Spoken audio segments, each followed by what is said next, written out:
Reddit. What is your most disturbing, scary, or creepy real story? P.3. Okay, this is 100% true. I'm 23 now, and this happened about 10 years ago, so I was probably 13 or 14.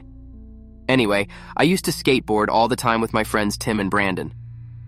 One day, we got done skating and we decided to go to 7-Eleven to get some food drinks before we went home. Remember, I was only 13, 14, so we weren't driving. We had skated to the 7-Eleven and were planning on skating walking back home. Anyway, we buy our drinks and we left the store. We walked to the parking lot's exit and prepared to cross the highway.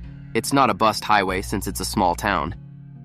While we waited for the traffic light to turn red so that we could cross, I looked behind me at the 7-Eleven gas pumps. I noticed a 40-50-year-old man pumping gas into his white truck. He stared at me, and before I knew it, he dropped the gas pump and jumped into his truck. He slammed on the gas and sped straight at my friends and I. He missed us, but he grazed my arm and knocked my skateboard out of my hand. My friend Brandon screamed, "WTF, you fucking dick!" as the man peeled out and sped into the parking lot next to 7-Eleven. I swear to God, he drove through a ditch, which was between 7-Eleven's parking lot and the parking lot he was in, and tried to run us over again. This is where it got bad. The three of us started running at full speed across the highway and toward the local library, which is like 2-3 blocks from 7-Eleven. When we were about a block away, I looked back and saw the maniac speeding toward us, full of rage. Brandon and Tim ran up to the library doors, and I ran towards the woods. It was Sunday, so I knew the library was closed, and there was a trail in the woods which led to my backyard. Meanwhile, this maniac peeled into the parking lot and hopped out of his truck.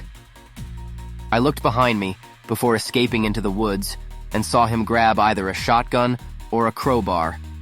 I was pretty far away at this point, and I was freaking out so my vision wasn't great, from the bed of his truck. I ran all the way home.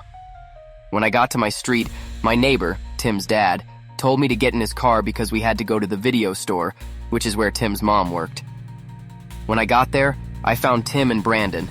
They ran to the video store after realizing that the library was closed, and 3 cops. A minute later, my mom came in, crying her eyes out because Brandon and Tim told her they didn't know if I lived or not. Everyone had thought that I was captured.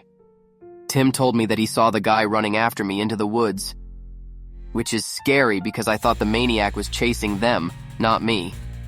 Anyway, he was never caught, and I spent the next 5 years worrying about every white truck I saw.